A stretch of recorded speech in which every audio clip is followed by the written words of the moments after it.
I am Yagnesh Desai, Chartered Accountant. Hello and welcome to our first episode of our new channel.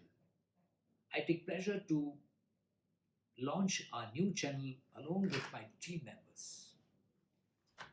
The aim of this channel is to apprise you with आपको अवगत कराना है with the changes taking place or the latest developments in Income Tax Act, accounting standards, auditing standards, and Companies Act. इत्तेफाक से yesterday only Ministry of Corporate Affairs have notified the new CARO known as CARO 2020, the Company's Auditor's Report Order 2020. Many changes have been made as compared to CARO 2016, the outgoing CARO. CARO 2020 is being applicable to financial years beginning on or after, or to the accounting year beginning on or after 1st of April 2019. That means if some company has an accounting year, say calendar 2019, that company will not applicable, that will not comply with the CARO 2020 in 2019 financial year ending, but they will apply for financial year 20. Nonetheless, it's very clear that very few companies of late has the calendar year as their accounting year. The majority of companies have the calendar year, majority of companies have the April-March financial year ending as the financial year. Let's see how many changes have been brought in by CARO 2020. To begin with, about 7 new clauses have been added. 7 new clauses have been added. No change in 6 clauses. And the scope of about 8 clauses have been added, expanded. The scope of about 8 clauses have been expanded. And only 1 clause has been removed, and that's concerning the managerial remuneration. Now let's see in brief which are the clauses which have been added. I mean, what these clauses are concerned about. First one to begin with is the unrecorded income. Second is the internal audit. Third is cash losses, not only this current financial year, but the immediate preceding financial year as well. And you must have seen, you must have witnessed the battery of chartered accountant resigning left, right and center. क्योंकि आज auditors की दुविधा ये है, sign या resign. So this clause is covering the reasons why the auditors have resigned. And second, very important, is concerning the financial ratios and the aging analysis. Here the onus of the auditor has been expanded, so much so that they have to now comment on the uncertainty about the company. Then, friends, you must be aware of something called CSR, Corporate Social Responsibility. Company is required rather to spend at least 2% of the average profit of last immediate 3 financial years. But zahir si baat hai, many companies have not complied with this requirement. The only remedy, the only requirement in case the company has not spent the money on CSR was just to make a disclosure. But now, with the introduction, with the amendment of Section 135(5) and 135(6), the company is required to deposit funds in a certain specific account. An auditor is now required to report on this aspect also. How much the company has spent and whether the unspent amount has been deposited or not. One more thing, sir, friends. CARO 2020 is applicable just in one aspect to the consolidated financial statements. However, I repeat, only for one aspect, the CARO 2020 is applicable to consolidated financial statements. By and large, CARO 2020 is applicable only to standalone financial statements, like the CARO 2016.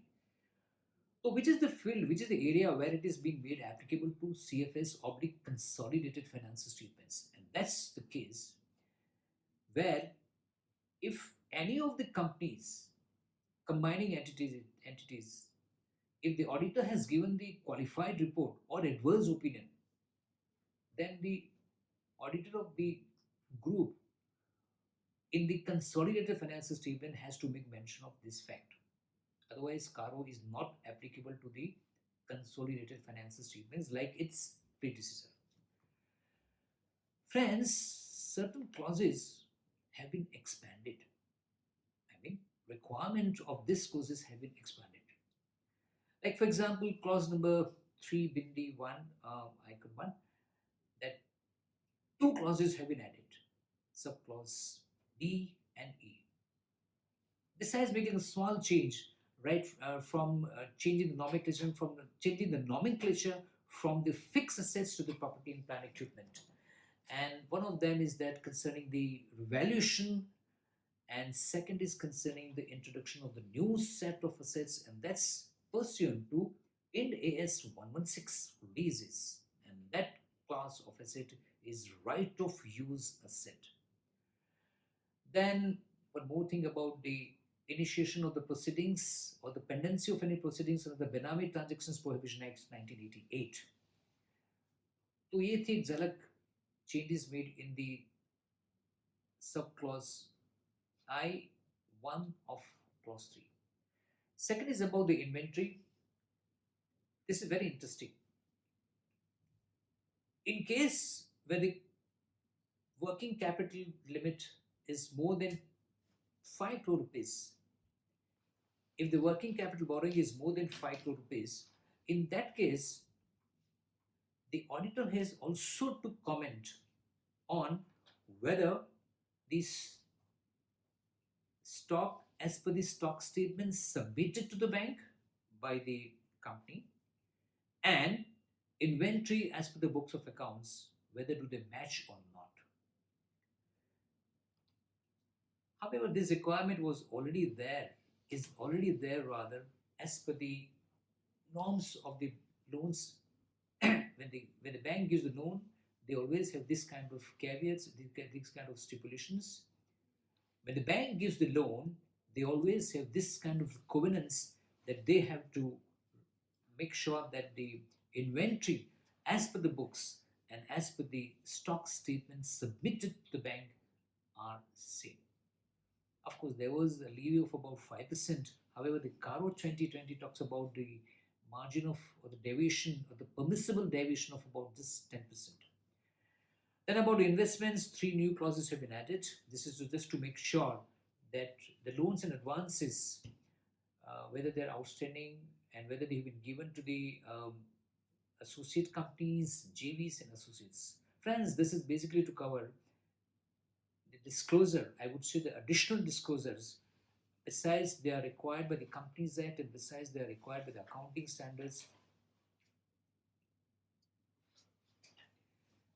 Well, friends, these are disclosures in addition to the one which is required by the Companies Act, one which is required by the accounting standards, and one which is required by the auditing standards.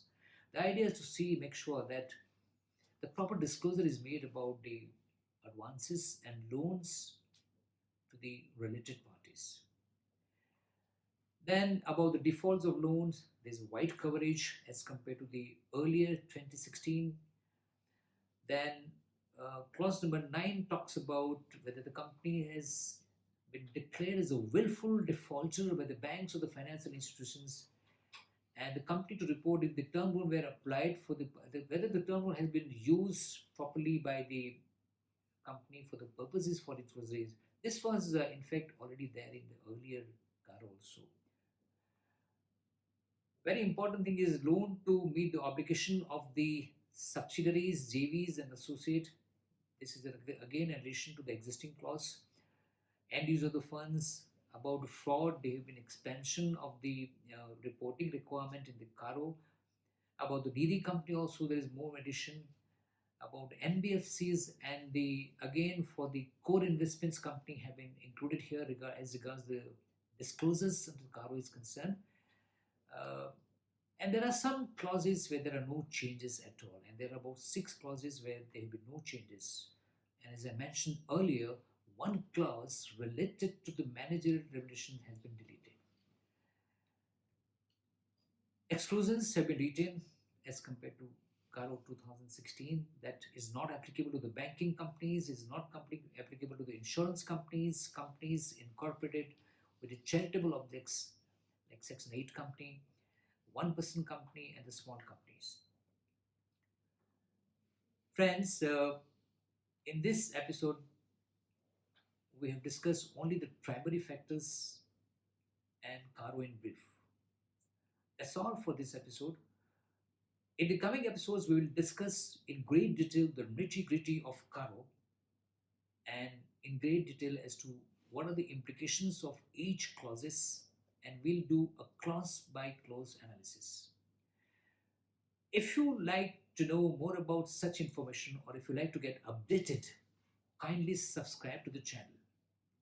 And if you want to see the detailed presentation on CARO 2020, kindly click on the link given here below, and you will have the complete PPTs concerning CARO 2020. So that's all for the now. Bye for now.